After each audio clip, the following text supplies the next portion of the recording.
Hello everyone, welcome to my channel. Here we are going to study the first chapter of history of class 10th and the name of this chapter is Nationalism in Europe. Nationalism क्या होती है? एक patriotic feeling होती है अपने देश के लिए, जहाँ पे हमें लगता है कि सारे लोग क्या हैं, एक हैं। हम जितने भी सिटीजन्स हैं हमारी कंट्री के, वो एक है, उनमें यूनिटी है, उनकी आइडेंटिटी एक है। कहते हैं ना, हम क्या है, इंडियंस हैं, चाहे हम कहीं के भी हों, चाहे हम यूपी के हों, चाहे दिल्ली के हों, चाहे साउथ के किसी स्टेट के हों, हमको क्या लगता है कि हम सिर्फ क्या है, इंडियन हैं। ठीक है, तो इसको हम नेशनलिज्म वाली फीलिंग कहते हैं। तो यूरोप में नेशनलिज्म कैसे आया, ये हम इस चैप्टर में पढ़ेंगे। यूरोप आपको पता है कि पूरा एक कॉन्टिनेंट है जिसमें डिफरेंट कंट्रीज़ थी, और उन कंट्रीज़ में पहले क्या थी, मोनार्कियल फॉर्म ऑफ गवर्नमेंट थी। तो धीरे धीरे वहाँ के लोगों में, वहाँ की जो कंट्री हैं उसमें कैसे कैसे नेशनलिज्म की भावना आई और वो फिर कैसे पूरे यूरोप में फैली, ये हम इस चैप्टर के थ्रू समझेंगे। तो चलिए चैप्टर को स्टार्ट करते हैं। चैनल को सब्सक्राइब कर लो अगर अभी तक नहीं किया है तो, वीडियो को लाइक और अपने फ्रेंड्स और फैमिली के साथ शेयर कर दो। तो जैसे ही आप चैप्टर ओपन करते हो, आपको पहले की पेंटिंग दिखती है जो किसने बनाई थी, फ्रेडरिक सरियू ने बनाई थी। फ्रेडरिक सरियू एक फ्रेंच फिलोसोफर थे। इन्होंने ये पेंटिंग 1848 में बनाई थी, जिसमें उन्होंने बताया था कि ये क्या है, एक दिन ऐसा आएगा कि वो क्या आएगी, पूरे जो वर्ल्ड है उसमें डेमोक्रेसी आ जाएगी, मोनार्कियल फॉर्म ऑफ गवर्नमेंट ख़त्म हो जाएगी और पूरे वर्ल्ड में डेमोक्रेसी आ जाएगी। और उसमें इन्होंने ये पेंटिंग में दिखाया था कि सारे लोग जो कि यूरोप के डिफरेंट डिफरेंट कंट्रीज़ के थे, वो अपने हाथ में अपनी कंट्री का फ्लैग लेके, अपने अपनी कंट्री के कॉस्ट्यूम्स को पहन के इस स्टैचू ऑफ लिबर्टी के पास आ रहे हैं। अब इसमें देखो, ये जो लाइन है ना, जो कि मार्च पास करते हुए आ रही है, इसमें क्या है कि जो इसको लीड कर रहा है, कौन लीड कर रहा है, यूनाइटेड स्टेट, जो कि आगे निकल गया है स्टैचू ऑफ लिबर्टी से, यानी कि उसको फ्रीडम मिल चुकी है। किससे मिल चुकी है freedom? Monarchial form of government से। ठीक है, और फ्रांस अभी अभी वहाँ पे पहुँचा है, यानी कि अभी अभी फ्रांस में क्या हुई है, डेमोक्रेसी आई है, मोनार्कियल फॉर्म ऑफ गवर्नमेंट ख़त्म हुई है। ठीक है, और फ्रांस के जस्ट पीछे कौन है, जर्मनी है। ये देखो, ये है जर्मनी का फ्लैग। तो धीरे धीरे उसके पीछे बाकी कंट्रीज़ हैं। तो ये हुआ है कि जैसे यूनाइटेड स्टेट्स, स्विट्ज़रलैंड, फ्रांस, इनको देख के बाकी कंट्रीज़ में भी ये फीलिंग आई है कि उनमें भी क्या हो जाए, डेमोक्रेसी आ जाए। तो वो लोग भी डेमोक्रेसी पाने के लिए आगे बढ़ रहे हैं। ठीक है, ये जो है, ये पेंटिंग, ये क्या थी, फ्रेडरिक सरियू का एक यूटोपियन विजन था। यूटोपियन विजन मतलब एक ऐसा विजन, एक ऐसा कल्पना आप कह सकते हो जिसके सच होने की संभावना न हो। जैसे अभी मैं कहूँ कि नेक्स्ट प्राइम मिनिस्टर मैं ही बनूंगी, तो ये क्या है, ये मेरा यूटोपियन विजन हुआ ना, क्योंकि इसके सच होने की संभावना नहीं है, तो इसको यूटोपियन विजन कहते हैं। तो उस समय जो ये फ्रेडरिक सरियू ने ये बात कही थी, ये बात पेंटिंग के थ्रू दिखाने की कोशिश की थी, इसको क्या कहा गया था, यूटोपियन विजन। क्योंकि इतनी वहाँ पे उस समय मोनार्कियल फॉर्म ऑफ गवर्नमेंट इतनी ज़्यादा हावी थी कि वहाँ पे डेमोक्रेसी लाना नामुमकिन था। ठीक है, तो हम इसी बात करेंगे कि यूटोपियन विजन क्या है। मैंने अभी आपको बताया क्या होती है ऐसा विजन जिसके सच होने की संभावना क्या हो, कम हो। ठीक है, तो एब्सोल्यूटिस्ट क्या था, एब्सोल्यूटिस्ट फॉर्म ऑफ गवर्नमेंट मतलब एब्सोल्यूटिस्ट एक ऐसी गवर्नमेंट या ऐसा सिस्टम होता है जिस पे कोई भी रिस्ट्रेंट नहीं होता, मतलब कोई भी अंकुश नहीं होता। वहाँ पे जो भी पावर में होता है, चाहे वो मोनार्कियल गवर्नमेंट हो, चाहे वो मिलिट्राइज्ड गवर्नमेंट हो, वो क्या करती है, वो अपने फ़ायदे के लिए शासन करती है। उसको जनता से कोई लेना देना नहीं होता और उसको रोकने वाला कोई नहीं होता। ठीक है, उसको बोलते हैं एब्सोल्यूटिस्ट। एब्सोल्यूटिस्ट को हिंदी में कहते हैं निरंकुश, निरंकुशता। ठीक है, कि जहाँ पे आप बिना किसी रोक टोक के अपनी मर्जी से शासन कर रहे हो। ठीक है, आगे बढ़ते हैं। तो 19वीं सेंचुरी का जो टाइम था, उस समय ये बहुत दिक्कत आ रही थी कि लोगों में नेशनलिज्म की भावना लाई जाए, लेकिन फिर भी धीरे धीरे जो मॉडर्न स्टेट से हम नेशन स्टेट की तरफ बढ़ रहे थे। अब देखो आपके एग्ज़ाम में ये भी पूछा जाता है कि क्या होता है मॉडर्न स्टेट, क्या होता है नेशन स्टेट, दोनों में डिफरेंस बताइए। तो यहाँ पे हम कैसे डिफ्रेंशिएट कर सकते हैं दोनों को, वो देखते हैं। मॉडर्न स्टेट वो होता है जिसमें पावर किसी सेंटर में जो बैठा है व्यक्ति उसके हाथ में रहती है, किसी एक के हाथ में पावर रहती है, ठीक है। और यूरोप में लंबे समय से ऐसा ही हो रहा था, मोनार्कियल फॉर्म ऑफ गवर्नमेंट थी, उसी के हाथ में सारी पावर थी। तो यूरोप में जो उस समय जो स्टेट था वो कैसा स्टेट था, मॉडर्न स्टेट था। और हमने लाना कैसा स्टेट था, नेशन स्टेट लाना था। नेशन स्टेट क्या होता है, जिसमें जो मेजॉरिटी ऑफ सिटीजन्स उनके हाथ में पावर हो, ना कि किसी रूलर के हाथ में हो।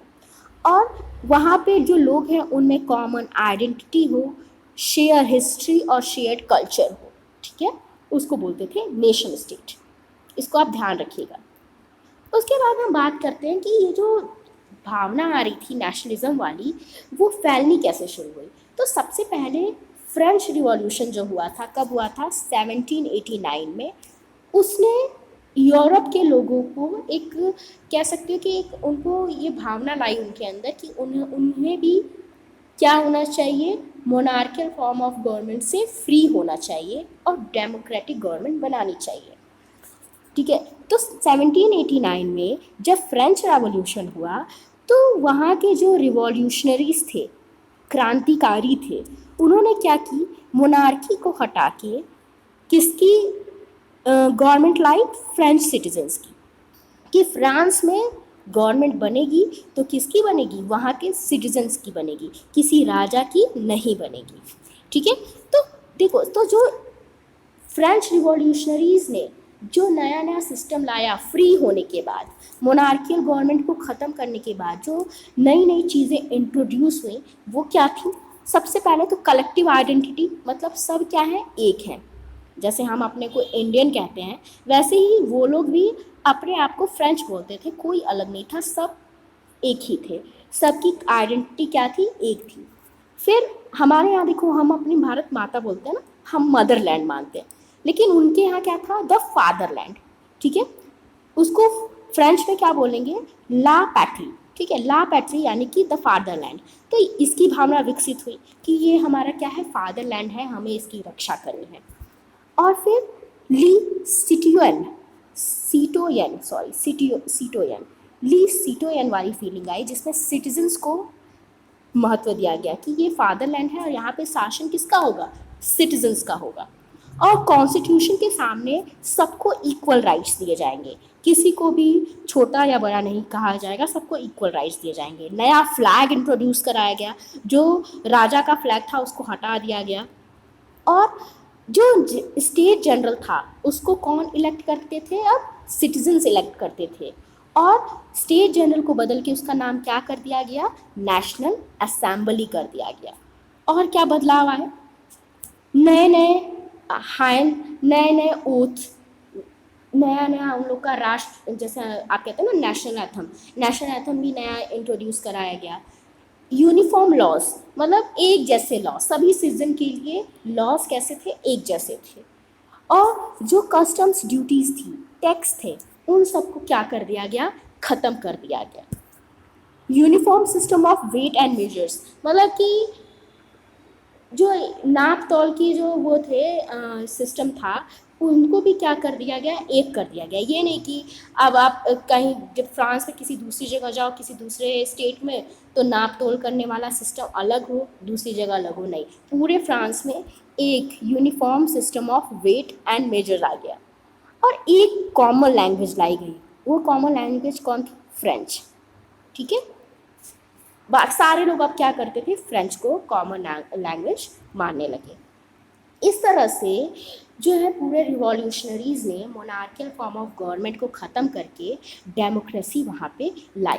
और रिवॉल्यूशनरीज़ ने, जो कि फ्रेंच रिवॉल्यूशनरीज़ थे, उन्होंने ये डिक्लेयर किया कि वो यूरोप में जितनी भी नेशंस हैं, सारे नेशंस को जो कि अभी किस में है, मोनार्कियल फॉर्म ऑफ गवर्नमेंट में है, जिन पे राजा का शासन है, उनको फ्री नेशन बनने में हेल्प करेंगे, वो सबकी हेल्प करेंगे उनको फ्री नेशन बनने में, ठीक है। तो वो अब यूरोप में जो भी फ्रांस के आसपास की कंट्रीज़ थी, वहाँ पे फ्रांस के सोल्जर, फ्रांस की आर्मी और फ्रांस के जो रिवॉल्यूशनरीज़ थे, रिवॉल्यूशनरीज़ मतलब क्रांतिकारी, वो जाके क्या करने लगे, वहाँ के लोगों को एक नेशन बनाने में, एक फ्री नेशन बनाने में हेल्प करने लगे।